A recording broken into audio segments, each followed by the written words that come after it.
Friends, I'm Rajnikant Tiwari. Welcome you to my YouTube channel Suman's Digital English Tutorial videos.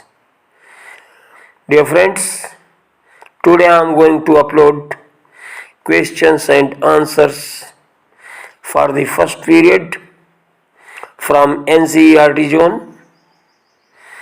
Think as you read. The first lesson is the last lesson penned by Alphonse Dodd. Question 1.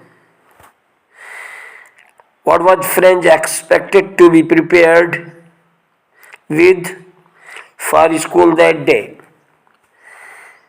Its answer. That day French was expected to be prepared with participles because M. Hamel had said that he would question them on participles. French did not know anything about participles.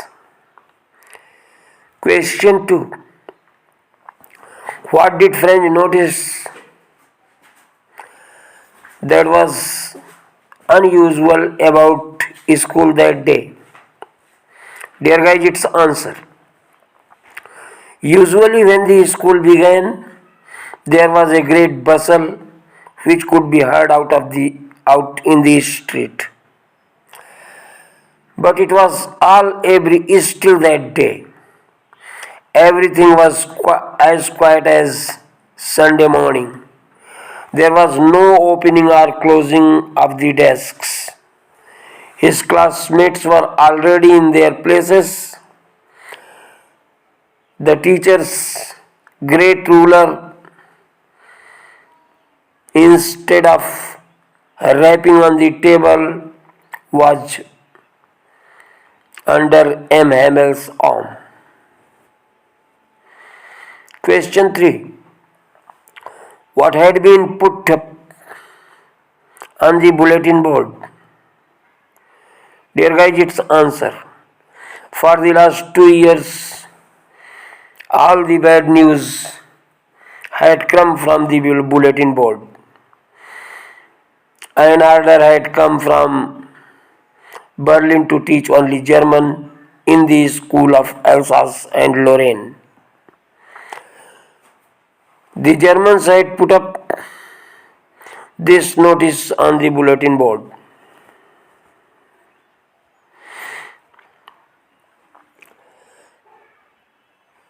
Think as you read.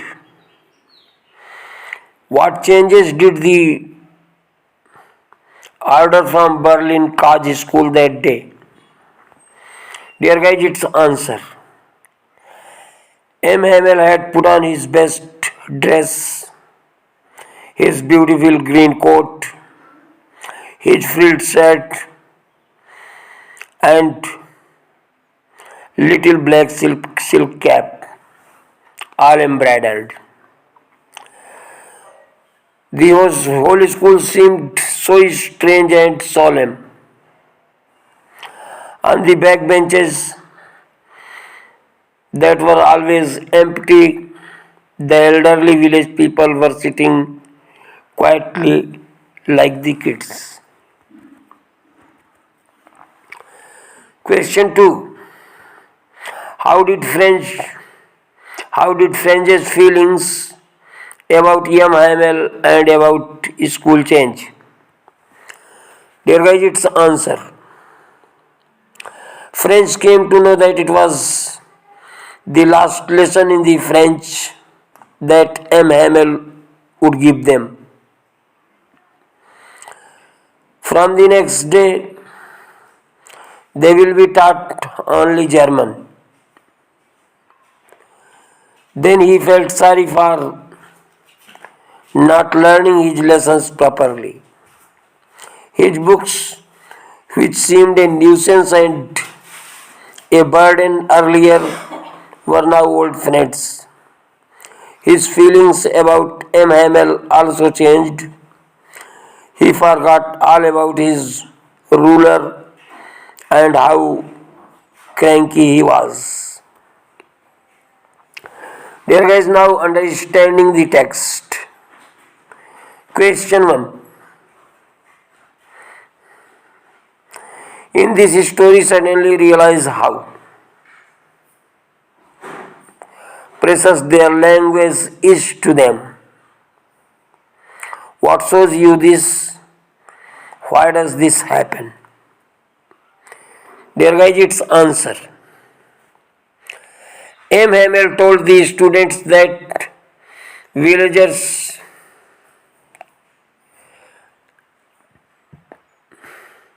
that henceforth only German would be taught in the school of Alsace and Lorraine. Those who called themselves Frenchmen would neither be able to speak nor write it. He praised French as the most beautiful and clearest and most logical language in the world. He said that for the enslaved people, their language was key to their prison. Then the people realized how precious their language was to them. This shows people's love for their own culture, tradition, and country. Pride in one's language reflects pride in the motherland. Question 2. French thinks, will they make them sing in German, even the pigeons? What could this mean? There could be more than one answer. Dear guys, its answer. This comment of French shows a Frenchman's typical reaction to the imposition of learning German, the language of the conquerors. Being deprived of learning of motherland would mean cutting off as bonds with the motherland. Teaching the pigeons to sing in German indicates how far the Germans would go in their attempt of linguistic chauvinism. Now talking about the text. When a people are enslaved, as long as they hold fast to their language, it is as if they had key to their prison. Can you think of examples in the history where a conquered people had their language taken away from them or had a language imposed on them? Dear guys, its answer. Mother tongue helps a person to express his feelings and thoughts most lucidly and intimately. Conquerors try to subdue and control the people of the enslaved territory by enforcing many measures such as use of force to crush dissent and imposing their own language on them.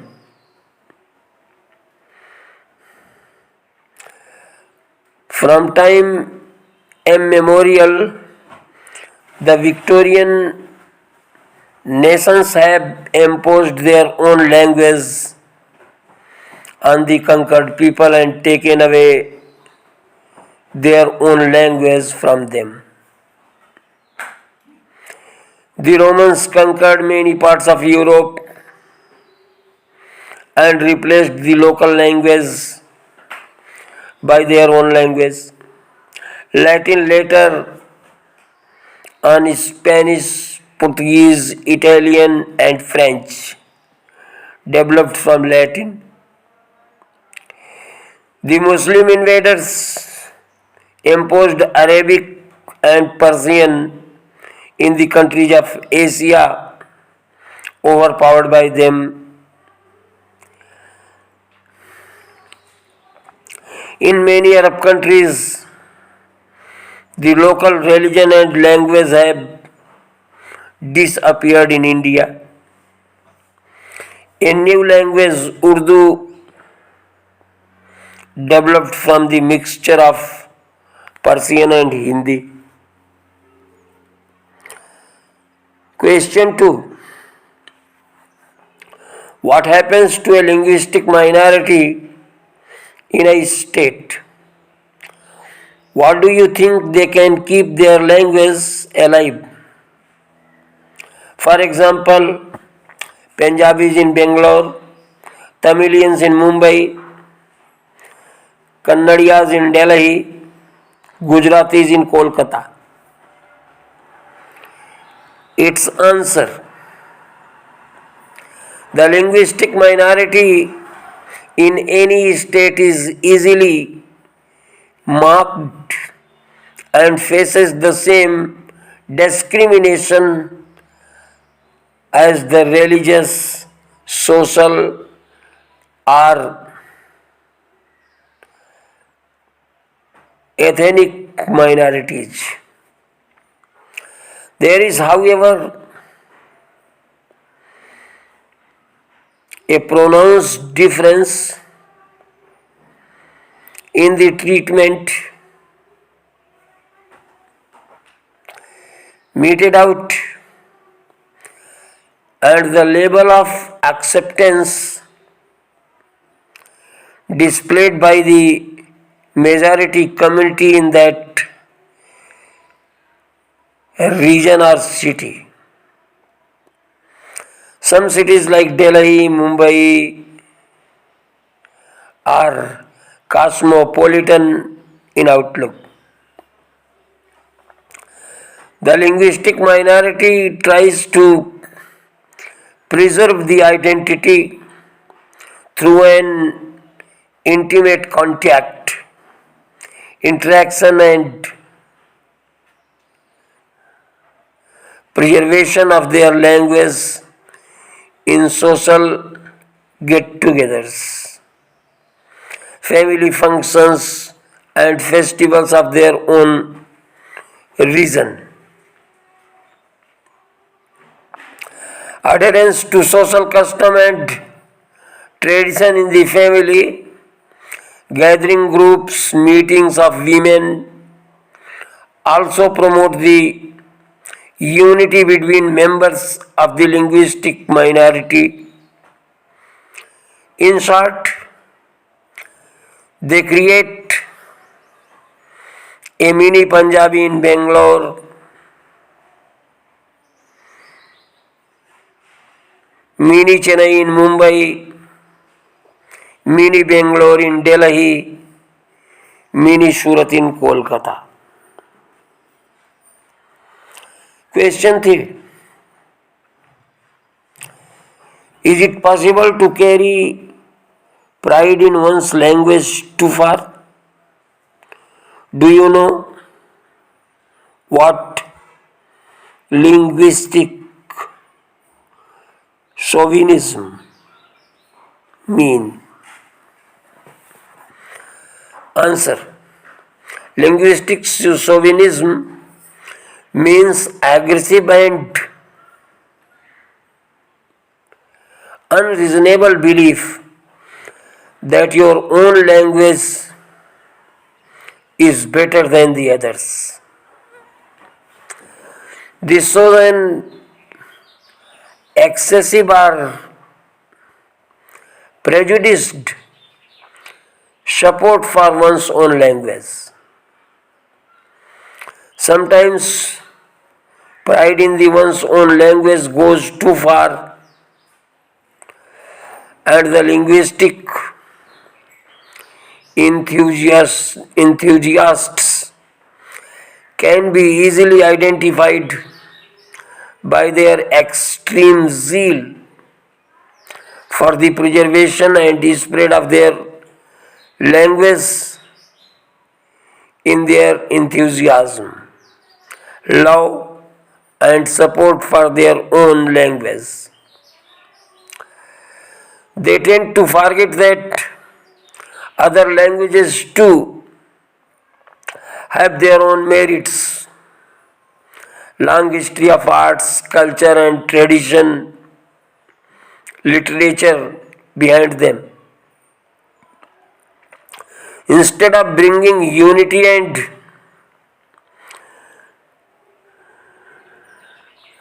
winning over others' friends, having excessive pride in one's own language creates ill will and disintegration.